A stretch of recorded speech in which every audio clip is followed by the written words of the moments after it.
자, 우리가 붙잡을 언약의 말씀의 제목은 복음의 능력을 누리는 인생이라는 제목입니다.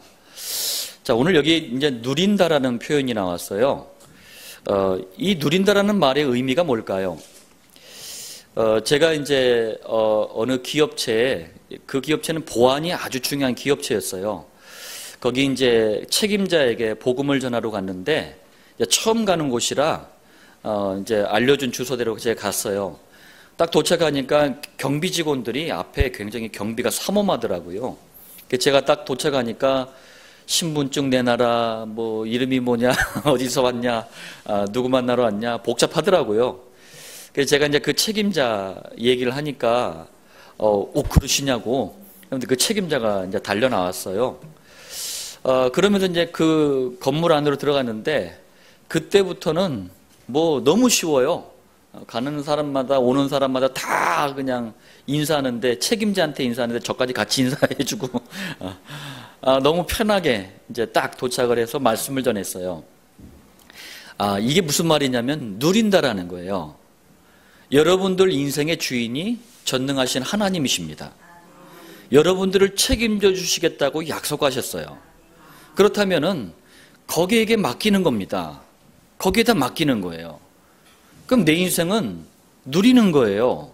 예. 그러니까 여러분들이 이 원리를 잘 이해를 하시길 바랍니다.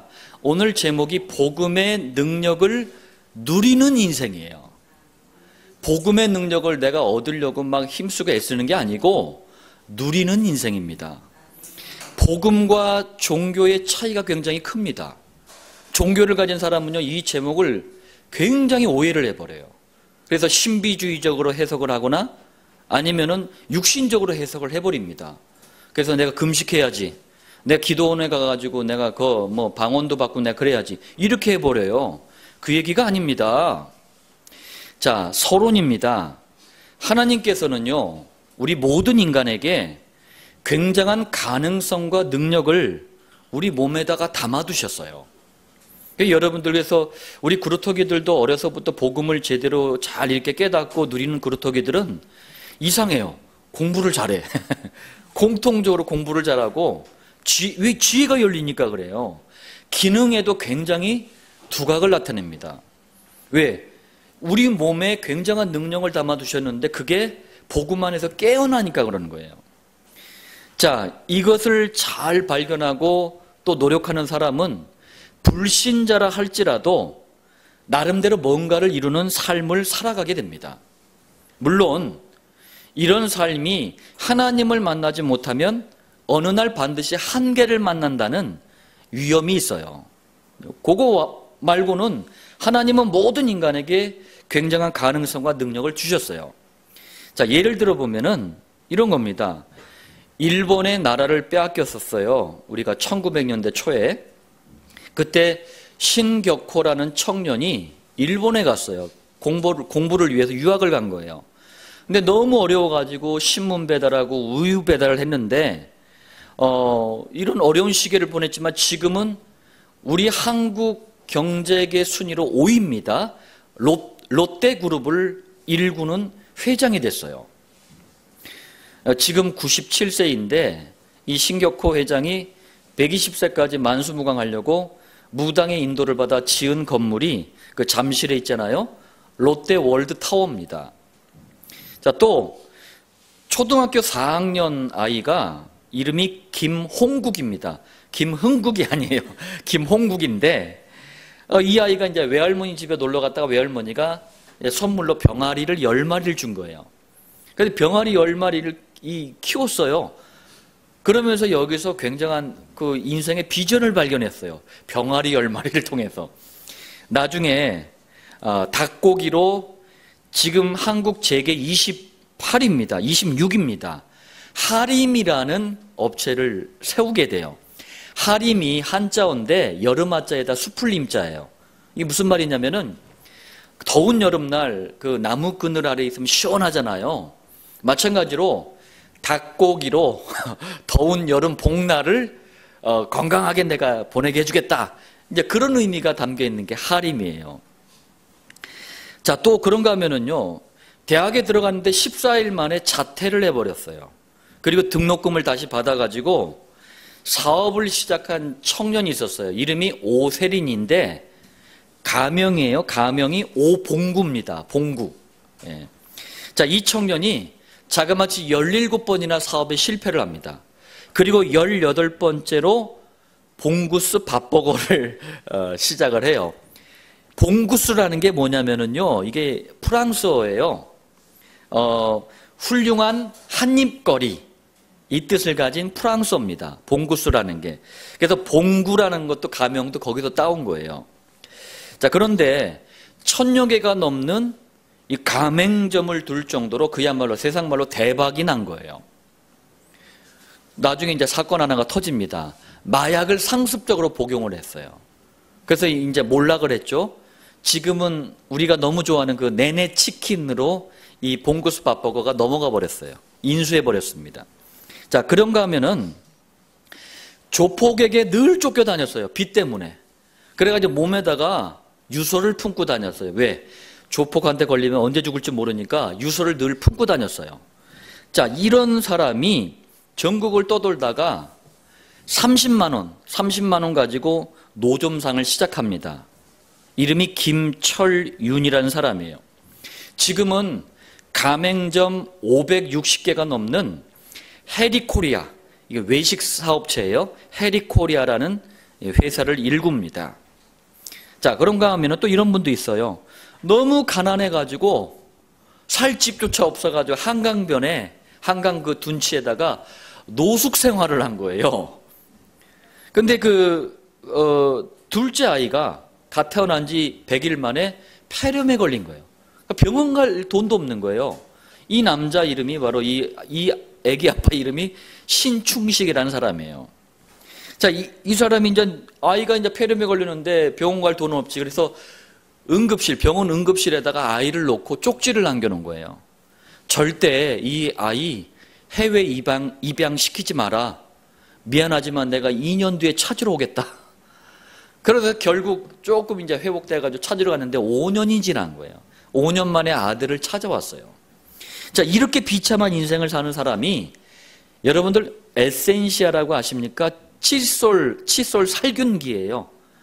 에센시아라는 칫솔 살균기를 만들어서 이걸 판매하기 시작했는데 지금은 전 세계 1위입니다. 1위. 네, 칫솔 살균기 업체 1위예요. 자, 여러분들 어떻습니까? 아, 인생 참 감동이다. 뭐 그렇습니까? 자, 하나님 떠난 인생도 인간에게 담아두신 굉장한 능력을 개발하잖아요. 그럼 어느 정도 성공합니다. 어느 정도 명성도 얻어요. 그러나 세상 사람들은요, 에베소서 6장 13절에 모든 일을 행한 후에, 이게 그 말이에요. 모든 일을 행한 후에 넘어뜨려요. 누가? 사단이 넘어뜨립니다. 그걸 몰라요. 성공, 부와 명예, 권력 싹 다 가져다 주면서 인간을 속이다가 어느 날 완전히 무너뜨리는 거예요. 이게 사단의 역사예요. 하나님 모르도록 이런 것에 행복이 있는 것처럼 속이다가 어느 날 무너뜨리는 거예요. 이게 사단의 역사입니다. 그렇기 때문에 구원받은 성도는요, 이런 성공 말고 참된 성공을 해야 될 줄 믿습니다. 무너지지 않는 성공을 해야 돼요. 그러려면 복음의 능력을 알고 누리는 이 비밀이 있어야 됩니다. 자, 서론의 말씀을 생각하시면서 본론 첫 번째입니다. 자, 그렇다면 아니 복음의 능력이 얼마나 대단하길래 복음의 능력을 자꾸 누리라고 합니까? 자, 첫 번째입니다. 창세기 1장 2절에 땅이 혼돈하고 공허하며 흑암이 깊음 위에 있고, 자, 이 말씀을 단순히 하나님께서 지구와 온 우주 만물을 창조하실 때 아, 무질서했구나, 막 혼란스럽구나, 그 말이 아닙니다. 인간 창조 이전에 하나님을 찬양하던 천사가 하나님께 도전하다가 하늘나라에서 추방을 당해요. 그게 혼돈, 공허, 흑암인데 지금도 여전히 개인을 어렵게 만들고 있어요. 사람들이요, 인생의 문제가 너무나 복잡해. 머리가 아프대. 혼돈. 뭘 이뤄도 뭘 가져도 마음이 여전히 텅 비어 있어요. 공허. 뭘 해야 될지, 어디로 가야 될지 그냥 눈앞이 깜깜해. 앞날이 깜깜해. 흑암. 이렇게 여전히 공격하고 있는 거예요. 자, 그런데 창세기 1장 3절에 하나님이 이르시되 빛이 있으라 하시니 빛이 있었고. 자, 복음은요, 개인을 어렵게 하는 혼돈, 공허, 흑암을 추방하는 빛인 줄 믿으시길 바랍니다. 그러니 구원받은 모든 성도는요, 복음의 능력, 곧 우리의 영원한 참된 빛으로 오신 그리스도만 누려야 되는 거예요. 두 번째입니다. 창세기 3장 1절로 6절에 보니까 가장 행복해야 할 가정이 문제 가운데, 불행 가운데, 고통 가운데 완전히 잡혀버렸어요. 이 문제는 단순한 문제가 아니었어요. 하나님 말씀을 불순종한 죄의 문제였고, 하나님 아닌 마귀를 따라가는 불행이었고, 결국 망해서 지옥 가야 되는 고통이었어요. 통계청 작년 통계를 보니까, 2018년 통계를 보니까 결혼을 몇 쌍이나 한 것 같습니까? 자그마치 25만 7,600쌍이 했대요. 많이 했죠? 근데 많아 보이지만 1976년 이후로 최저예요. 가장 적게 결혼을 한 거예요. 자, 반대로 이혼한 가정을 보니까 10만 8,700쌍이나 이혼을 했어요. 이혼은 매년 증가하고 있습니다. 창세기 3장의 가정의 문제가 지금도 여전히 가정을 공격하고 있는 거예요. 자, 그런데 창세기 3장 15절에 여자의 후손은 네 머리를 상하게 할 것이요 너는 그의 발꿈치를 상하게 할 것이니라. 복음은 가정을 어렵게 하는 이 원죄 사단 지옥 문제를 해결하는 하나님의 능력입니다. 그러니 하나님을 믿는 모든 가정은 복음의 능력, 곧 여자의 후손으로 오신 그리스도만 누려야 되는 거예요. 가정 문제 이거 아니면 해결 안 됩니다. 세 번째입니다. 창세기 6장 1절로 7절에 보니까 원죄 사단 지옥 문제가요 사라진 게 아닙니다. 눈에 보이지 않게 사회와 문화를 완전히 잡아버렸어요. 이것을 네피림 사회, 네피림 문화라고 하는데 지금도 대한민국과 전 세계를 네피림이 잡고 있어요. 이 네피림이라는 히브리어인데 이게 동사로 나팔이란 히브리어입니다. 나팔. 나팔이란 뜻이 뭐냐면은 떨어지다, 추락하다 이런 뜻이에요. 자, 무슨 말이죠? 하늘에서 떨어진, 하늘에서 추방된 타락한 천사가 네피림을 만든 거예요. 지금으로 말하자면 무당, 점쟁이, 역술인, 이게 사회와 문화를 온통 잡아버리고 어지럽히는 거예요. 대통령 선거나 국회의원 선거가 되면은요, 유명한 무당, 역술인 집 앞을 그 양복 차림의 사람들이 그냥 가득 채웁니다. 전부 정치인들이에요. 저도 이제 지난번 대통령 선거 때 누가 대통령에 당선되는지 제가 들었어요. 그거 한번 들으려면은요, 그 자리에서 무당 앞에서 현금으로 4억에서 5억을 갖다 딱 현금으로 딱 내놔야 돼요. 그래야지만 천기누설이래 이러면서 알려줘. 예. 제가 복음 전하면서 서울 지역에 있는 무당 통해서 들은 정보가 한 세 번째 걸친 대통령 정보를 들었어요. 다 틀렸어. 랭킹 5위 안에 드는 무당들이 다 찍은 사람들이 다 틀렸어요. 그런데도 4억, 5억을 내고 그걸 들어요. 그 한마디 듣는데. 예. 이게 지금 사회와 문화예요. 이게 지금. 자, 그런데 창세기 6장 14절에 보니까 너는 고페르나무로 너를 위하여 방주를 만들되, 복음은 사회와 문화를 홍수 재앙에 빠뜨리게 하는 네피림을 해결하는 능력입니다. 그러니 모든 교회는 복음의 능력, 곧 방주로 오신 그리스도만 누려야 되는 거예요. 여러분들 이 말이 들려지시길 바랍니다. 자, 네 번째입니다. 창세기 11장 1절로 8절에 보니까 원죄사단 지옥 문제가 사라진 게 아닙니다. 이게 정치와 경제까지 완전히 잡아버렸어요. 복음 없어도 부와 권력 이거 잡으면 된다. 복음 없어도 명예와 성공 이거 붙잡으면 언제든지 얼마든지 행복할 수 있다. 이 탑을 쌓게 하는 거예요. 그 탑 이름이 바벨탑입니다. 어느 날 무너지는 줄 모르고 죽어라고 죽을 애를 쓰고 이 탑을 쌓는 거예요. 어느 대기업 회장 집에 박수무당, 남자 무당을 박수무당이라고 하는데, 박수무당이 딱 와가지고 이제 아는 소리를 하면서 점을 치는 거예요. 근데 회장이 그 박수무당이 점을 쳐주는데 그 말에 그냥 완전히 반해버린 거예요. 그래가지고 어서 오시옵소서 하면서 자기 안방을 내다 주면서 안방에서 그 박수무당을 살게 한 거예요. 자기는 건너방에서 마치 옛날 하인처럼 건너방에 살고 무당이 안방 차지하면서 지가 주인 행세를 하는 거예요. 그런데 희한하게 일도 또 잘 풀려. 그러니까 자기 아들, 자기 다음에 이제 회장 자리를 이을 자기 아들한테 소개를 하면서 야, 아버지처럼 섬겨라. 이제 인사해라 하면서 그 박수무당한테 그렇게 인사를 시켜준 거예요. 얼마 안 있다가 이 회장님이 죽었어요. 그 다음에 이제 아들이 회장으로 이제 취임을 한 거예요. 그러면서 그 아버지 유언대로 그 박수무당을 모시고 산 거예요. 그리고 이제 투자를 할 때마다 무당의 인도를 받았는데 대박 사건이 나버렸어요. 5천억인가 7천억 손해를 보는 엄청난 사업 실패를 맛본 거예요. 그러면서 이 회장은 감옥에 갔어요. 누군지 아시겠습니까, 대략?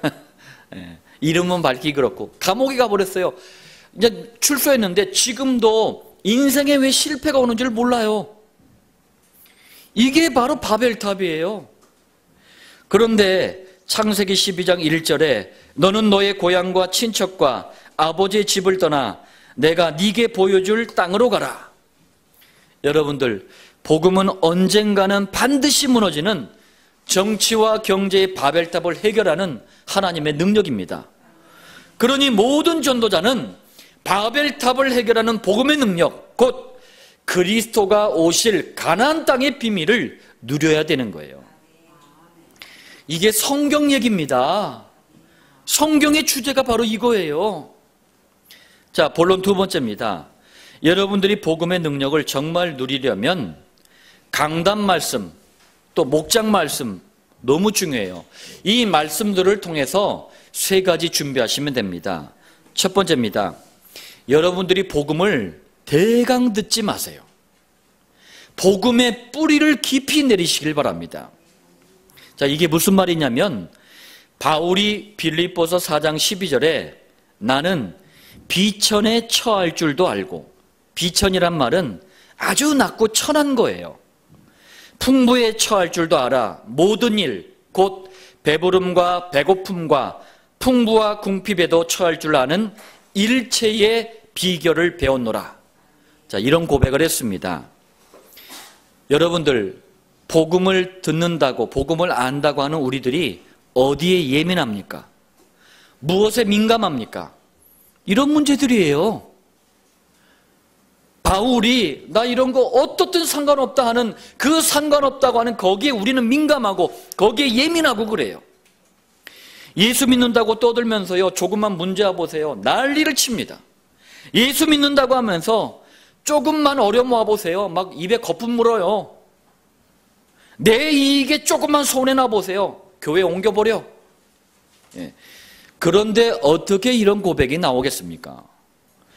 바울이 여러분들 그냥 듣기 좋으라고 한 고백이 아닙니다. 바울은 정말 그랬어요.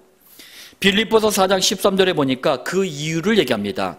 내게 능력 주시는 자 안에서 내가 모든 것을 할 수 있느니라. 무슨 말이죠? 바울은요, 복음을 대강 듣는 정도가 아니라 어떤 상황, 어떤 형편, 어떤 처지에서도 흔들리지 않는 복음의 뿌리를 든든하게 내린 거예요. 자, 두 번째입니다. 여러분들이 복음을 대충 듣지 말고 복음을 체질로 만드시길 바랍니다. 자, 이건 또 무슨 말입니까? 사무엘하 11장에 그냥 임금이 아니에요. 복음을 알고 복음을 제대로 누렸던 임금 다윗이 벌인 일이 희한한, 그것도 아주 희한한 일이 소개가 되어 있습니다. 자기의 가장 신복, 자기의 충신인 우리아의 아내 밧세바를 빼앗으려고 우리아를 죽음으로 내모는 살인극을 벌입니다. 여러분들, 이게 말이 됩니까? 아니, 왕궁에 여자가 없습니까? 임금은요, 왕궁에 여자들 많잖아요. 그런데 남편도 있는, 그것도 자기가 가장 아끼는 충신의 아내를 빼앗으려고 살인을 벌인 거예요. 살인을. 이게 말이 되냐고요. 자, 하나님은 나단 선지자를 보내서 이런 다윗의 잘못을 깨닫게 하고 회개를 하게 합니다. 자, 그리고 얼마 후에 다윗과 간통한 그 여자 밧세바가 이제 다윗의 아이를 낳아요. 그런데 하나님의 징계가 이제 이 징계가 임해가지고 심각하게 아파가지고 죽을 수밖에 없는 그런 상황에 빠지게 됩니다. 자, 이때 다윗은 하나님께 금식을 하고 통곡을 하면서 회개를 하는데 결국 아이가 7일 만에 이제 죽습니다. 그러니까 자기 아이가 이제 죽게 돼 버렸으니 다윗이 이제 금식을 하면서 통곡을 하면서 이제 회개를 하는 거예요. 그런데 결국 이 아이가 7일 만에 죽습니다. 자, 이런 말이 있습니다. 부모가 죽으면 땅에 묻는데요. 그런데 부모가 멀쩡하게 살아있는데 자녀가 먼저 죽잖아요. 그럼 그 자녀는 부모 마음에 묻는다는 말이 있어요. 부모에게 있어서 자녀의 죽음만큼 고통스러운 게 없는 거예요. 자, 이러면은 보통 사람 같으면은요, 시험에 듭니다. 보통 사람 같으면은 원망하거나 아예 뭐 하나님 그런 거 없어 하면서 다 때려쳐버립니다. 자, 그러나 다윗은요, 아이가 죽은 것을 이거 확인하고 나서 희한한 행동을 해요. 좀 전까지 막 울고불고 막 7일 동안 막 금식하면서 막 난리를 치던 다윗이 아이가 죽었냐? 분위기가, 주변 분위기가 이상하니까 그거 확인한 다음에 이상한 행동을 합니다. 사무엘하 12장 20절이에요. 다윗이 땅에서 일어나 몸을 씻고 기름을 바르고 의복을 갈아입고 여호와의 전에 들어가서 경배하고 왕궁으로 돌아와 명령하여 음식을 그 앞에 차리게 하고 먹은지라. 여러분들이 대충 이 말씀 딱 들으면 아유, 다윗이 충격을 너무 세게 받아서 미쳤나 보다. 아이가 죽은 지 1시간도 안 됐는데 이런 이상한 행동을 하다니. 보통 부모들은요, 이러면 막 통곡을 하고 실성을 하잖아요. 그런데 다윗이 이상한 행동을 하는 거예요. 자, 그러나 다윗이 직접 그 답을 말합니다. 그게 22절, 23절이에요. 아이가 살았을 때에 내가 금식하고 운 것은 혹시 여호와께서 나를 불쌍히 여기사 아이를 살려주실는지 누가 알까 생각함이거니와 지금은 죽었으니 내가 어찌 금식하랴 내가 다시 돌아오게 할 수 있느냐. 이게 다윗의 답이에요. 여러분들 혹시 다윗 진짜 뻔뻔하다 이렇게 생각할 수도 있어요. 그러나 그렇지 않습니다. 다윗은요, 복음을 대충 한 게 아니에요. 복음을 이만큼 체질로 만든 거예요. 치명적인 실수 아닙니까? 쥐가 잘못했잖아요. 멀쩡한 충신의 아내를 빼앗으려고 살인극을 벌였으면 쥐가 잘못한 거 아닙니까? 그 치명적인 실수 앞에서도 복음을 안 놓친 거예요. 중심을 다해서 회개도 하고 다시 복음을 붙잡은 거예요. 상황이나 형편이 안 좋아도 복음의 능력을 바라보는 체질로 자기 자신을 만들어 놓은 거예요. 하나님은 이런 분을 원하십니다. 여러분들 우리 인생 살아가다 보면은요, 문제 있습니다. 위기 있습니다. 환란이 있어요. 괜찮아요. 이 속에서 복음을 어떻게 이해하고 어떻게 붙잡느냐, 어떻게 누리느냐, 이게 체질이에요. 여러분들 이 말씀을 듣는 귀를 여시길 바랍니다. 자, 세 번째입니다. 복음을 희미하게 듣지 말고, 복음을 희미하게 알지 말고, 복음을 각인시키시길 바랍니다. 각인이라는 게 이게 한자어입니다. 나무에 도장을 딱 새기잖아요. 나무에 도장을 딱 새기면은 아무리 찍어도 그게 닳지를 않아요. 예. 그러니까 쉽게 말하자면 우리 머릿속에 깊이 새겨 넣어라 그 얘기예요. 절대 잊지 않도록. 각인입니다. 특히 어릴 때부터 각인을 시켜야 돼요. 여러분들 어릴 때 뭘 각인시키느냐, 이게 너무 중요합니다. 잠언서 22장 6절에 마땅히 행할 길을 아이에게 가르치라.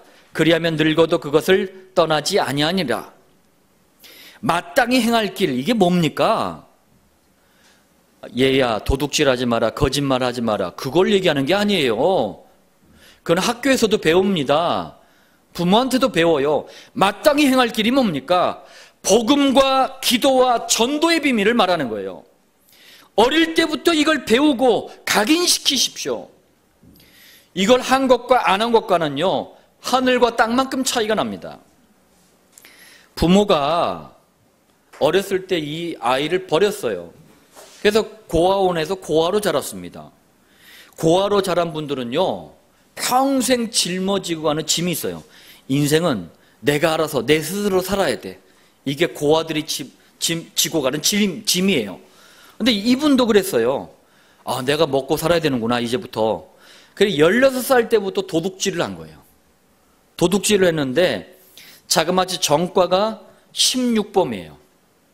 그런데 최근에 이분 나이가 81세가 됐어요. 최근에 2019년 6월 1일 날, 지난달이에요. 지난달 또 도둑질을 했어요. 그런데 남의 집에 들어가서 물건을 훔쳤는데 걸렸거든요. 얼마나 훔쳤느냐? 고작 몇만 원 훔쳤어요. 또 감옥 갔어요. 왜 그렇습니까? 어릴 때 각인된 게 이게 평생을 가는 거예요. 이분이 교도소에 있을 때, 여러분들 제가 이제 교도소 전도 해봐서 알지만 교도소에 있는 분들은 일단 심심해. 그리고 두 번째, 형을 감량받으려면은 교회를 나가면 돼요. 그럼 형을 감량받고 덜 심심해. 먹을 것도 주고. 이분도 교회 나간 거예요.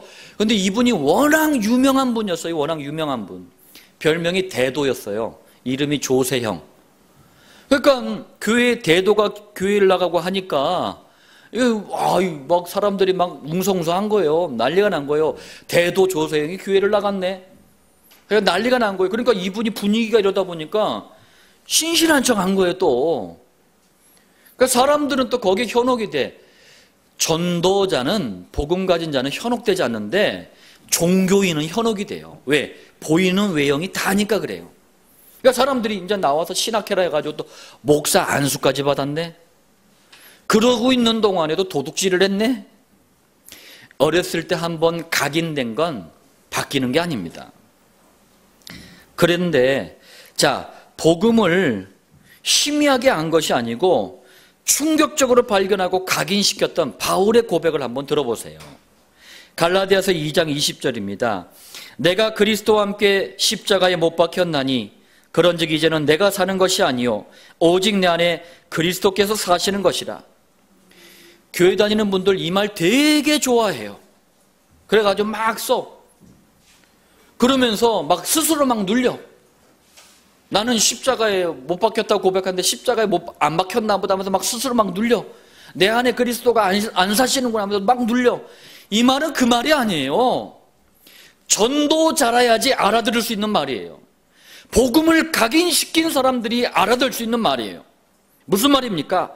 자꾸만 불안하고 우울하고 초조한 나, 걸핏하면 염려하고 근심하고 걱정하는 나, 수시로 방법 찾고 수단과 이 잔꾀 부리는 이 나, 이런 나를 십자가에 못 박았다. 이제 내 안에 그리스도만 산다. 그리스도만 인생의 참된 해답이다.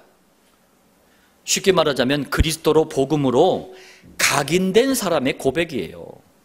복음도 모르는데 그리스도가 뭔 말인지도 모르는데 괜히 좋아 보이니까 폼으로 이 말씀 붙잡고 헤매지 마시라 그 얘기예요.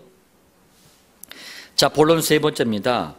구원받은 성도가 복음을 바르게 발견하고 고백하고 체험하면 오늘 본문처럼 고린도전서 1장 27절에서 29절 말씀처럼 복음의 능력을 누리는 인생이 되어지는 거예요.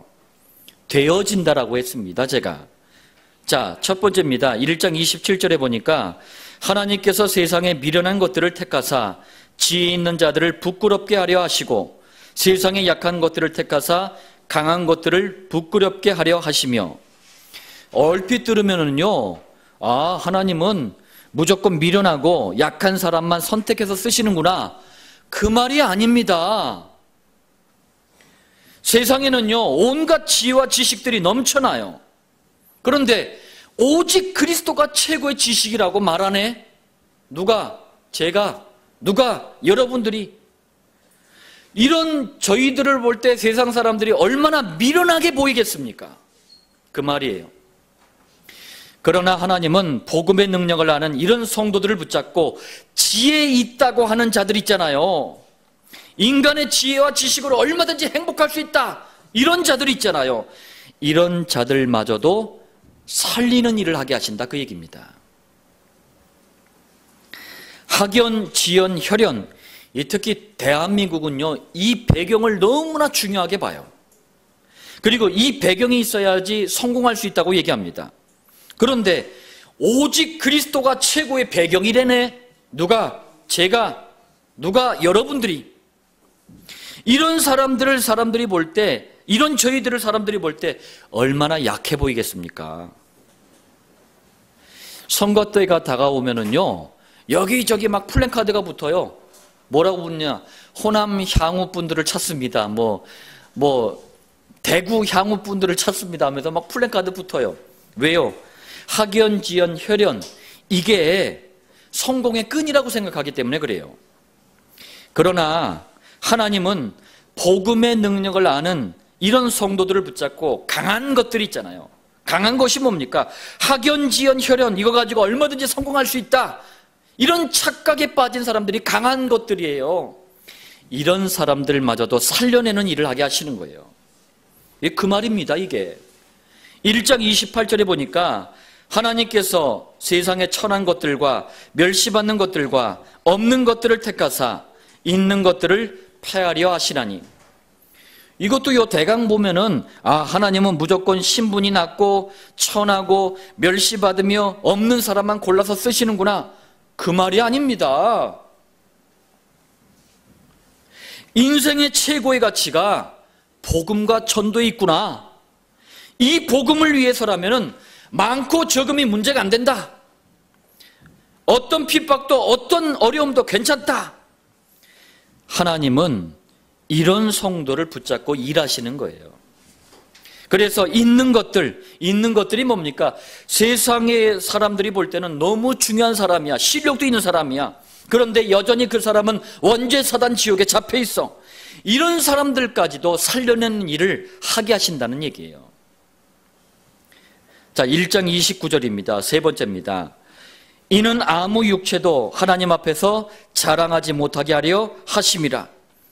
인간의 지혜, 강한 것들, 있는 것들, 그런 게 아니고 복음을 바르게 발견, 고백, 체험하기만 하면 복음이 우리를 복음의 능력을 누리는 인생으로 이끌어 가신다는 말이에요. 여러분들, 이 본론의 세 가지 말씀을 꼭 명심하시길 바랍니다. 자, 결론의 말씀을 드리겠습니다. 복음에 있어서 가장 중요한 단어가 하나님을 떠난 원죄예요. 마귀의 자녀라는 신분입니다. 지옥 운명을 해결하는 이 단어입니다. 이 세 가지를 해결하는 단어를 그리스도라 그래요. 그리스도의 일을 하신 분이 예수님이십니다. 그래서 복음을 예수님은 그리스도, 이렇게 말하는 거예요. 예수는 그리스도라는 복음이 얼마나 능력이 있든지 구약시대에는요, 아직 그리스도가 오시지도 않았는데 믿기만 했는데 역사가 일어났어요. 여러분들, 홍해 갈라져 있을 때 200만이 마른 땅을 건너갔어요. 그리스도가 아직 오시지도 않았다니까요. 믿기만 했다니까요. 난공불락의 성 여리고가 무너졌어요. 아직 오시지도 않았는데. 자, 실제 그리스도가 아니에요. 그냥 모양만 보고 믿은 거예요. 근데 역사가 일어났어요. 방주, 도피성, 성막, 모양만 본 거예요. 또 언제 그리스도가 오실지도 모르고 단순히 그냥 바라만 봤어요. 아브라함은 2000년 후에 오실 그리스도를 바라봤어요. 다윗은요 1000년 후에 오실 그리스도를 바라봤는데 역사가 일어났어요. 그리스도가 얼마나 능력이 대단한지 생각만 해도 역사가 일어났어요. 요셉은요 억울하게 노예로 끌려가서도 그리스도를 생각했어요. 누명을 쓰고 감옥에 가서도 그리스도를 생각했는데 역사가 일어났어요. 여러분들 이 말이 정말 알아들려지시길 바랍니다. 하나님께서는 우리에게 복음의 능력을 주셨습니다. 그럼 우리 인생은 뭡니까? 이 복음의 능력을 누리는 인생입니다. 여러분들이 종교에 빠진 수많은 현장, 종교에 잡힌 교회 현장들까지도 살려내는 이 말씀의 성취를 누리는 증인들 되시길 예수님의 이름으로 축복합니다.